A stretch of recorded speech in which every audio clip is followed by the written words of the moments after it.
নাহমাদুহু ওয়া নুসাল্লি আলা রাসূলিহিল কারীম, আম্মা বা'দ। প্রিয় দর্শক, গত পর্বে আমরা আলোচনা করেছিলাম চারিত্রিক পরিশুদ্ধতা অর্জনের গুরুত্ব প্রসঙ্গে। আজকে আমরা আলোচনা করব কোরআন এবং সুন্নাহর দৃষ্টিতে মিথ্যা বলার ক্ষতিকর দিকগুলো প্রসঙ্গে।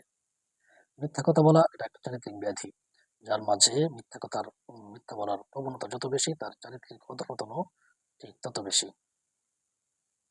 আহ, আর চারিত্রিক রোগ বা চারিত্রিক ব্যাধি অনেক ক্ষেত্রে শারীরিক রোগ বা ব্যাধি থেকেও ভয়াবহ হয়ে থাকে।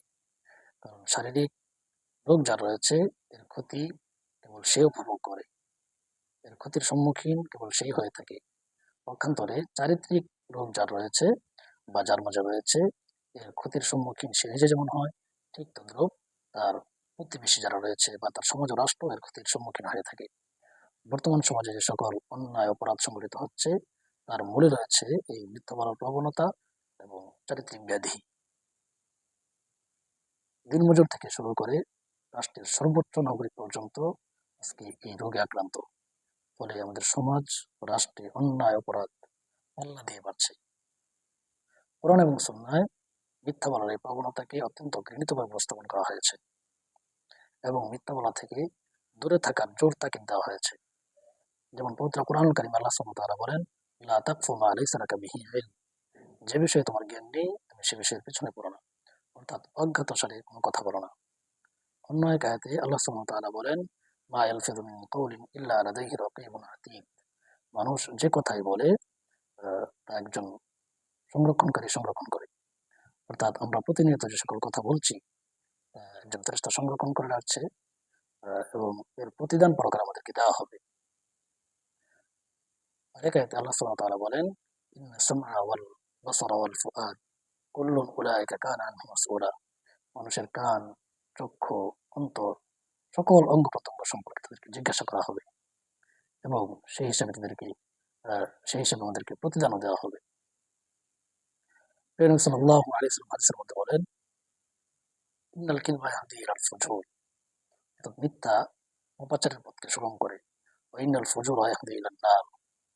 আর পাপাচার জাহান্নামের পথকে সুগম করে দেয়। ইন্নার রাজুলা লা ইয়াকযিবু হাত্তা ইউকতাবা ইনদাল্লাহি সিদীকান। মানুষ মিথ্যা বলতে থাকে, এক পর্যায়ে আল্লাহ তাআলার নিকট সে মিথ্যাবাদী হিসেবে সাব্যস্ত হয়।